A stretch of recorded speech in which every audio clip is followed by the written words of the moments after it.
نوافل جہاں پڑھنے کا موقع ملے اس کو نہ چھوڑیں. دو وجوہات ہیں. ایک تو یہ کہ معلوم نہیں کس جگہ کا کیا ہوا سجدہ میرے اللہ کو پسند آ جائے, ہم نہیں جانتے, تو کیا پتا کون سا سجدہ پسند آ جائے, اس لیے نفل کا موقع مل رہا ہے تو ضرور پڑھو, چھوڑنا نہیں چاہیے. اور دوسری بات یہ کہ جو نوکر ذاتی وقت میں مالک کا کام کرتا ہے نا تو مالک کو زیادہ پیارا لگتا ہے. دیکھیں ڈیوٹی میں تو ہر کوئی کام کرتا ہے. اب آپ کا اگر ایک خادم کہے او جی میں آتے ہوئے آپ کے لیے بڑا اچھا شہد مل رہا تھا, مجھے آدھا گھنٹہ لگا, میں شہد لے کے آیا ہوں. لوگ پورے دن کی ڈیوٹی سے وہ محبت دل میں نہیں آنی جو اس آدھے گھنٹے شہد لانے کی وجہ سے دل میں محبت آ جائے گی کہ اس نے ذاتی وقت میں میرا کام کیا. اس لیے ایک ہوتا ہے ضابطے سے لینا اور ایک ہوتا ہے رابطے سے لینا. دو باتیں ہوتی ہیں, ایک ہوتا ہے ضابطے سے لینا اور ایک ہوتا ہے ضابطے سے تو تھوڑا ہی ملا کرتا ہے, ضابطے کے مطابق ملتا ہے. مثال کے طور پہ آپ نے گھر میں ڈرائیور رکھا اور اس کی تنخواہ آپ نے متعین کر دی جی کہ آپ کو اتنی ملے گی, تو آپ ہر مہینے اس کو اتنی تنخواہ دے دیتے ہیں. ایک دن آپ نے دیکھا کہ وہ ڈرائیور بڑا پریشان, تو آپ پوچھتے ہیں کیا ہوا؟ وہ کہتے ہیں میں بہت پریشان ہوں, بیٹی کی شادی ہے, تاریخ قریب آ گئی, میں غریب آدمی ہوں, کچھ بنا نہیں سکا, اب سمجھ نہیں آ رہی کہ میں بیٹی کے ہاتھ کیسے پیلے کروں, کیسے اس کو رخصت کروں. اب اس نے 2 منٹ آپ کے ساتھ اپنا رابطہ کیا تو پہلے ہر مہینے آپ اس کو 1000 پاؤنڈ دیتے تھے بالفرض, اب آپ اس کو ماشاءاللہ 5000 پاؤنڈ دے دیں گے. اچھا بھائی جاؤ بیٹی کی شادی کرو. اب 2-4 منٹ کی قیمت 5000 پاؤنڈ تو نہیں ہے نا, لیکن کیوں اس کو دے دیا؟ اس نے رابطہ کیا. تو رابطے سے جو ملتا ہے وہ بہت زیادہ ہوتا ہے. اب ایک مسئلہ یہاں سے اور سمجھ بھی آ گیا. بعض اوقات کہتے ہیں کہ جی 2 نفل اشراق کے پڑھنے سے ایک حج اور ایک عمرے کا ثواب. او جی حج پہ تو بڑا وقت لگتا ہے, پیسہ لگتا ہے, فرض ہوتا ہے, تو حج اور عمرے کا ثواب 2 نفل پہ. جی ہاں, یہ ضابطے سے نہیں وہ بندہ لے رہا, یہ بندہ رابطے سے اللہ سے لے رہا ہے. ذاتی وقت ہے نا اس کا, کوئی فرض تو نہیں ہے نا اشراق کی نماز پڑھنا. تو جب نفلی وقت میں, ذاتی وقت میں وہ آقا کی خدمت کر رہا ہے, اب آقا کی مرضی ہے ان نفلوں پہ جتنا چاہے انعام عطا فرمائے. تو نفلوں کو نہیں چھوڑنا چاہیے, جہاں موقع ملے ضرور پڑھیں, کیا پتا کس جگہ کا سجدہ میرے اللہ کو پسند آ جائے. تو ایک نشانی تو یہ ملی مومن میں کہ دوڑ دوڑ کے, بھاگ بھاگ کے اپنے محبوب کے گھر کے چکر لگاتا ہے. دوسری بات, محبوب پہ اپنا مال لٹانا. دنیا داروں کو دیکھا, کہیں تعلق ہوتا ہے تو گفٹ بھیجے جا رہے ہیں, دیے جا رہے ہیں, اور مال لٹایا جا رہا ہے, شاپنگ کروائی جا رہی ہے. تو مومن کو دیکھو, اللہ کے حکم پہ زکوٰۃ بھی دے رہا ہے, صدقات بھی دے رہا ہے, اللہ کے راستے میں مال لٹا رہا ہوتا ہے نا, دے رہا ہوتا ہے نا اللہ کے راستے میں. تو مومن بھی اللہ کے نام پہ اپنا مال لٹاتا ہے. بلکہ حدیث مبارکہ میں ہے کہ جب رمضان کا مہینہ آتا تھا, اللہ کے محبوب صلی اللہ علیہ وسلم اپنے دونوں ہاتھوں سے مال اللہ کے راستے میں صدقہ فرمایا, اتنا صدقہ کرتے تھے اللہ کے راستے. تو مومن خوش ہوتا ہے اللہ کے راستے میں اپنا مال دے کر.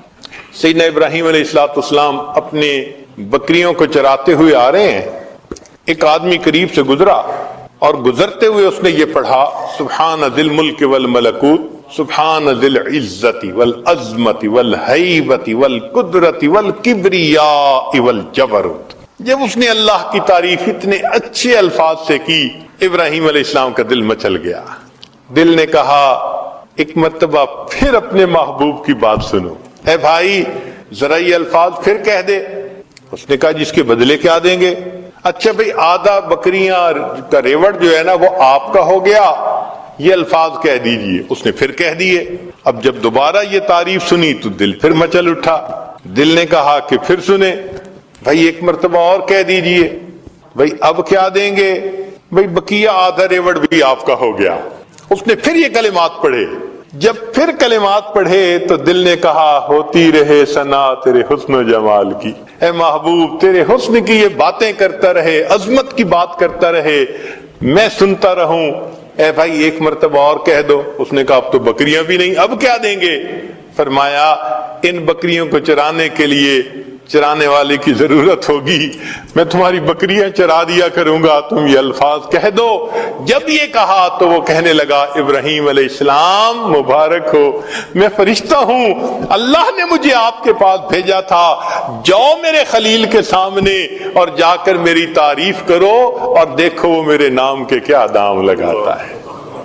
جن کے دل میں اللہ کی محبت ہوتی ہے وہ اپنے آپ کو قربان کرنے کے لیے تیار ہو جاتے ہیں. تو یہ صفت بھی مومن کے اندر بدرجہ اتم پائی جاتی ہے. تیسرا ہوتا ہے بھوکا پیاسا رہنا, کہ واقعی محبوب کو منانے کے لیے کئی مرتبہ انسان کھانا پینا چھوڑ دیتا ہے. ہم گھروں میں دیکھتے ہیں خامن ناراض ہو بیوی کھانا چھوڑ دیتی ہے, گھروں میں دیکھا ہے, کہتی ہے نہیں میں اس وقت تک کچھ نہیں کھاؤں گی جب تک آپ راضی نہیں ہوں گے. اسی طرح مومن بھی اپنے رب کو منانے کے لیے رمضان کے مہینے میں کیا ہوتا ہے, پورا مہینہ دن کے اوقات میں کھانا پینا مومن اللہ کو منانے کی خاطر چھوڑ دیتا ہے. آگے پیچھے دیکھو تو ماشاءاللہ ایام 20 کے روزے رکھ رہا ہے, کبھی سوموار کا رکھ رہا ہے, جمعرات کا رکھ رہا ہے, اللہ کو منانے کے لیے. ہمارے اکابر تو روزے کی کافی کوشش کیا کرتے تھے, اہتمام کیا کرتے تھے, اہتمام کرتے تھے. تو یہ صفت بھی مومن کے اندر پائی جاتی ہے, اللہ کی خاطر بھوکا پیاسا رہنا. پھر ایک چوتھی صفت ہے کہ راتوں کو جاگنا.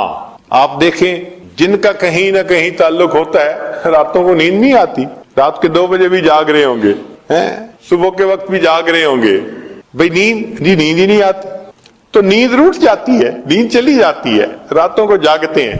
ہمارے اکابر بھی اسی طرح کرتے تھے, اللہ کی محبت میں راتوں کو جاگتے تھے.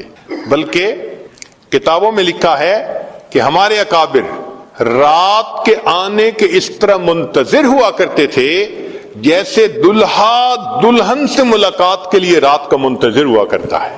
ایسے وہ رات کے منتظر ہوتے تھے کہ ہم مصلی پہ آئیں گے, اپنے رب کی عبادت کریں گے. تذکرۃ الحفاظ میں ایک عجیب بات لکھی کہ ایک نوجوان تھا, حافظ قرآن تھا, اور اس کی عادت تھی کہ وہ رات کو عشاء کے بعد نوافل پڑھتا تھا اور تہجد تک قرآن پڑھتا رہتا تھا. یہ روز کی معمول تھا اس کا.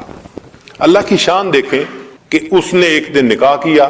جب نکاح کیا تو پھر بیوی کے پاس آیا, بیوی سے بات چیت ہوئی, تو بات چیت میں دونوں نے کہا کہ ہم ایسے کرتے ہیں کہ 2 رکعت نفل پڑھ کے اپنی ازدواجی زندگی کی پھر ابتدا کرتے ہیں. کہنے لگے ہاں بہت اچھا. چنانچہ خاوند نے بھی نیت باندھ لی, پیچھے بیوی نے بھی الگ نیت باندھ لی.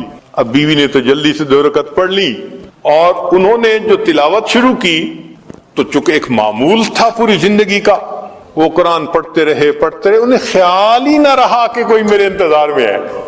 جب معمول کے حساب سے سلام پھیرا تو بیوی کو بیٹھے دیکھا تو بیوی نے کہا آپ خود بھی تھکے اور آپ نے مجھے بھی تھکا دیا.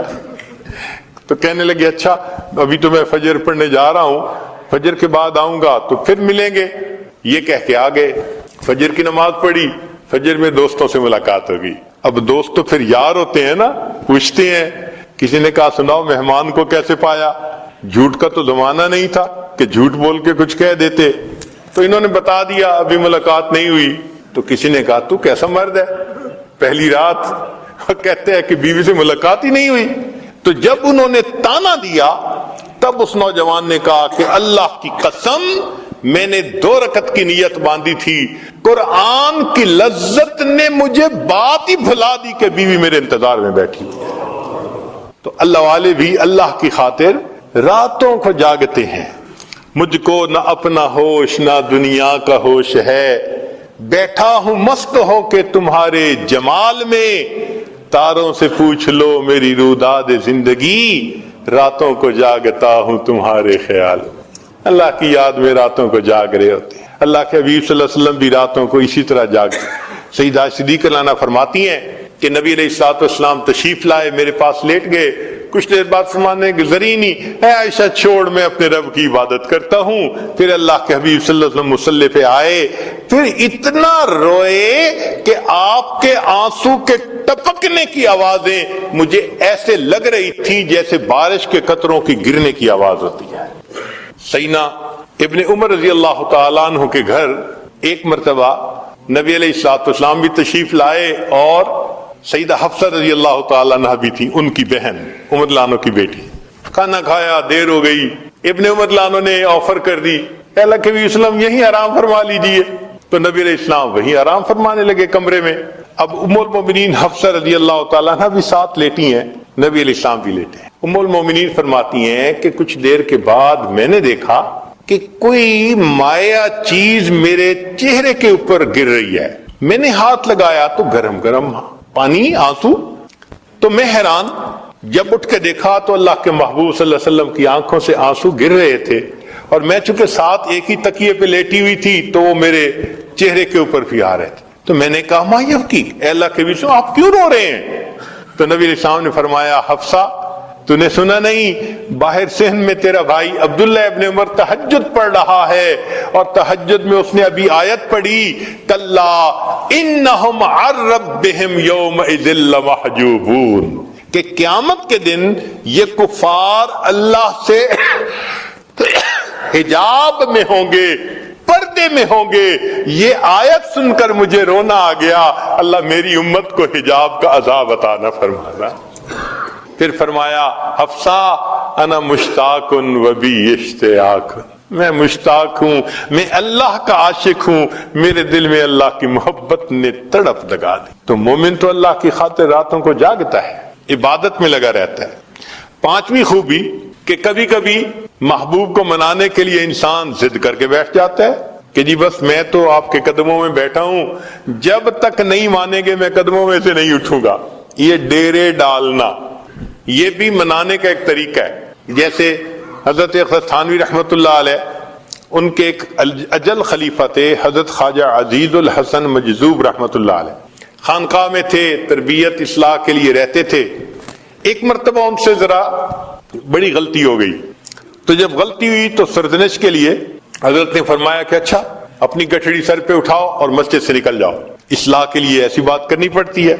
اب چونکہ تعمیل حکم کرنی تھی، انہوں نے اپنا بستر اٹھایا، مسجد سے تو باہر قدم رکھا مگر دروازے کے اوپر ہی بیٹھ گئے۔ کہنے لگے بھئی حضرت نے یہی کہا تھا نا کہ مسجد سے نکل جاؤ، تو میں مسجد سے نکل گیا، یہ تو نہیں کہا تھا کہ دروازے سے بھی دور کہیں چلے جاؤ، تو میں تو دروازے پہ بیٹھا ہوں۔ اب کیا ہوتا، جو آنے والا آتا دروازہ کھولتا، یہ یوں کر کے دیکھتے حضرت کے چہرے پہ نظر پڑ جاتی، پھر کوئی اور آتا پھر چہرے کو دیکھ لیتے، ایک دن دو دن۔ اب حضرت تھانوی رحمۃ اللہ بھی بڑے حیران کہ میں نے کہا تھا چلے جاؤ، یہ پھر دروازے پہ بیٹھ گیا۔ تو حضرت نے کسی بندے کو بھیجا، بھئی جاؤ اس سے پوچھو یہ چاہتا کیا ہے، کیوں بیٹھا ہے یہاں۔ تو جب اس نے جا کے پوچھا تو شاعر تھے نا، انہوں نے آگے شعر میں جواب دیا، اگر تو در نہ کھولے گا تو میں بھی در نہ چھوڑوں گا، اگر تو در نہ کھولے گا تو میں بھی در نہ چھوڑوں گا، حکومت اپنی اپنی ہے، ادھر تیری ادھر میری۔ آپ کو نکالنے کا اختیار ہے اور میں دروازہ نہیں چھوڑتا، یہ میرا اختیار۔ حضرت اتنا خوش ہوئے کہ اسی وقت ان کو واپس بلا لیا۔ اب یہ ڈیرے ڈالنا اگر مومن کی زندگی میں دیکھیں تو مومن رمضان میں اپنے گھر سے رخصت لے کر، دفتر سے رخصت لے کر 10 دن کے لیے اعتکاف مسجد میں آ کے ڈیرے ڈال دیتے، اے اللہ بس میں نے دہلیز پکڑ لی، منا کے ہی اٹھوں گا آپ کو۔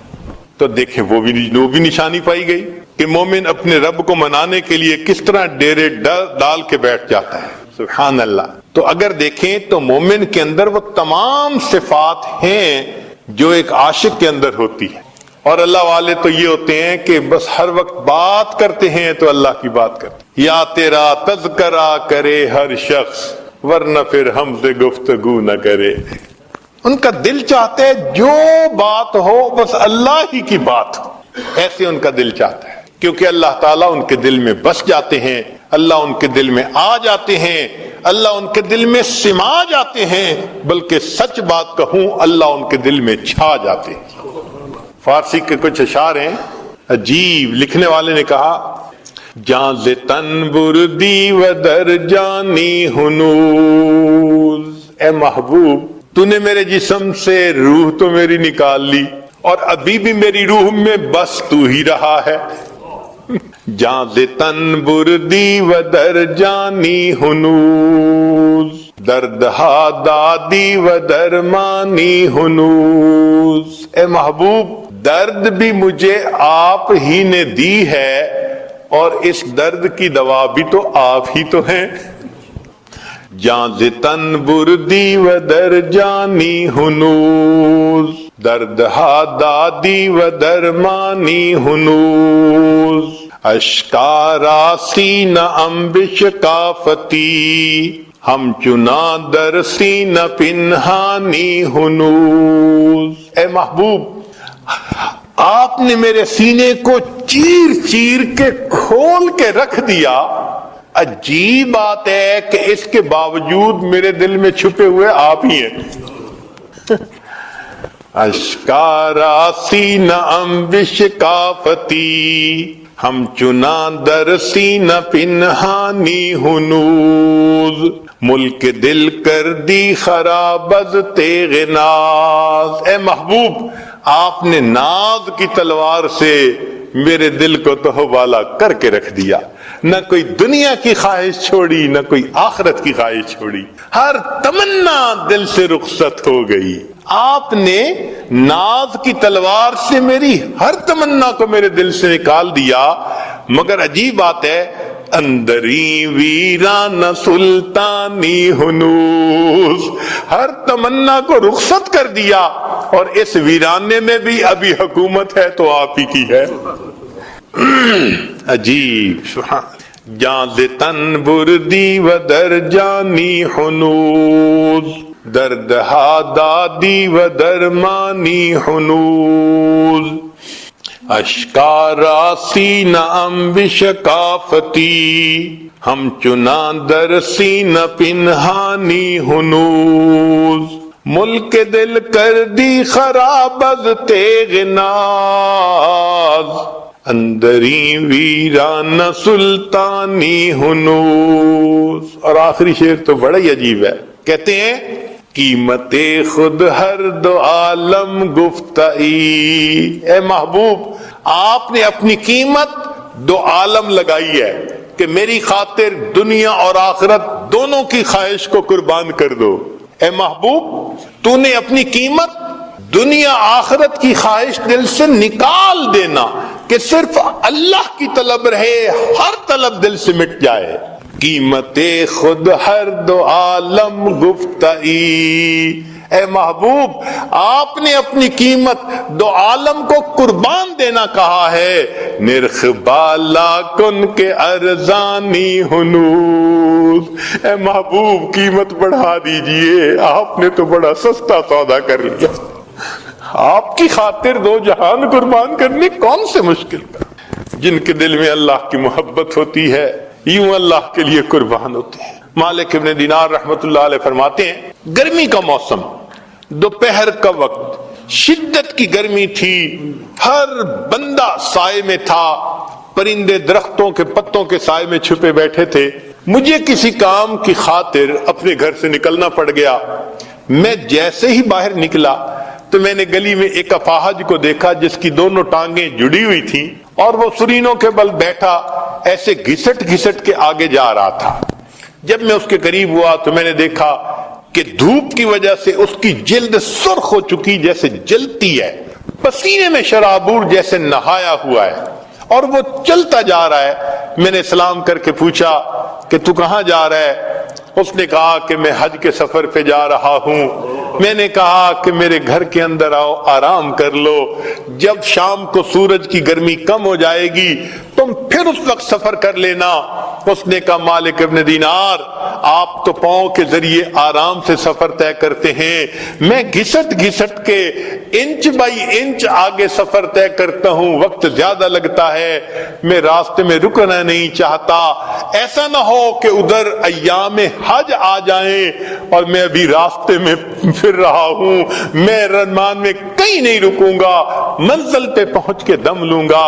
میں نے کہا نوجوان میرے گھر تو آرام کر لے، میں تیرے لیے سواری کا بندوبست کر دیتا ہوں، گھوڑے کا انتظام کر دوں گا، تو گھوڑے پہ سوار ہو کے جلدی سفر کرنا، ایام حج سے پہلے پہنچ جائے گا۔ یہ بات سن کے اس نے میری طرف دیکھا، مالک ابن دینار میں تو تجھے بڑا عقل مند سمجھتا تھا، کیسی بات تو نے کر دی؟ میں نے پوچھا کیوں؟ کہنے لگا یہ بتائیں اگر کوئی غلام اپنے مالک کو ناراض کر بیٹھے اور پھر معافی کے لیے مالک کے سامنے جانے کا ارادہ کرے، بتاؤ پیدل جانا اچھا لگتا ہے یا سواریوں پہ سوار ہو کے جانا اچھا لگتا ہے؟ میں سمجھ گیا یہ عاشق ہے، ادب ہے اس کے اندر۔ چنانچہ اس نوجوان نے بات کی پرواہ نہ کی اور دھوپ میں چلتا رہا۔ اللہ کی شان، اسی سال مجھے بھی اللہ نے حج کی توفیق عطا فرما دی۔ جب پہلے دن میں نے جمرہ عقبہ کو، بڑے جمرے کو کنکریاں مار لی، تو اس کے وقت میں نے دیکھا لوگوں کا مجمع ہے، کچھ دیکھ رہے ہیں۔ پوچھا کون؟ کہنے لگے ایک نوجوان ہے، دعائیں مانگ رہا ہے، سب اس کی دعائیں سن رہے ہیں۔ میں نے کہا ذرا مجھے بھی راستہ دو۔ اندر دیکھا، وہی نوجوان میں نے دیکھا، احرام باندھا ہوا تھا، اللہ سے دعائیں مانگ رہا تھا۔ اللہ، سب لوگ پاؤں پہ چل کے، سواریوں پہ چل کے تیرے گھر کی طرف آئے، میرے مولا میں تو گھسٹ گھسٹ کے تیرے گھر کی طرف پہنچا، میں نے تیرے گھر کا طواف بھی کیا، اللہ میدان عرفات کا وقوف بھی کیا، مزدلفہ کا وقوف کیا۔ اللہ اب میں نے اس شیطان کو کنکریاں مار کے اپنی نفرت کا اظہار کر دیا، میرے مولا اب قربانی کا وقت ہے۔ یہ سارے لوگ صاحب استطاعت ہیں، یہ جائیں گے جا کے جانوروں کو قربان کریں گے۔ اللہ تو جانتا ہے میرے پاس احرام کے سوا کچھ نہیں، اللہ میں اپنی جان آپ کے نام پہ قربان کرنا چاہتا ہوں، اللہ مجھ سے جان کا نذرانہ لے لیجئے۔ یہ کہہ کے اس نوجوان نے کلمہ پڑھا اور وہیں پر فوت ہو گیا۔ جن کے دل میں اللہ کی محبت ہوتی ہے وہ تو اللہ کے نام پہ اپنی جانیں قربان کر دیتے ہیں۔ تو یہ اللہ کی محبت ہر انسان کے دل میں ہے، مگر اس کو بڑھانے کی ضرورت ہے۔ اللہ تعالی ہمیں بھی توفیق دے تاکہ ہم اس محبت کو بڑھائیں، ہمارے لیے پھر عبادت کرنا آسان، تلاوت کرنا آسان، نیکی کرنا آسان، گناہوں سے بچنا آسان۔ اللہ کی محبت ہر چیز کو آسان کر دیتی ہے۔ قاعدہ قانون ہے، ان المحب لما یحب مطیع، محب جس سے محبت کرتا ہے پھر اس کی عبادت خدمت کرنا پھر آسان ہو جاتا ہے، عبادتیں کرنی آسان ہو جائیں گی۔ اللہ تعالی ہمیں اپنی یاد والی زندگی نصیب فرمائے۔ عربی کے کچھ اشعار ہیں، سن لیجئے، پھر یہ عاجز اپنی بات کو مکمل کر دیتا ہے۔ کسی نے کیا اچھی بات کہی، فرماتے ہیں واللہ ما طلعت شمس ولا غربت الا وانت فی قلبی ووسواسی۔ اللہ کی قسم، کبھی سورج طلوع نہیں ہوا اور کبھی سورج غروب نہیں ہوا، مگر اے محبوب میرے دل میں، میری سوچ دھیان میں تیری ہی تو ذات ہوتی ہے۔ واللہ ما طلعت شمس ولا غربت الا وانت فی قلبی ووسواسی، ولا جلست الى قوم احدثهم الا وانت حدیثی بین جلاسی۔ اور اللہ کی قسم، میں کبھی اپنے دوستوں کی محفل میں نہیں جا کر بیٹھا مگر ان کی محفل میں تذکرہ اے محبوب تیری ذات ہی کا تو میں کر رہا ہوتا ہوں۔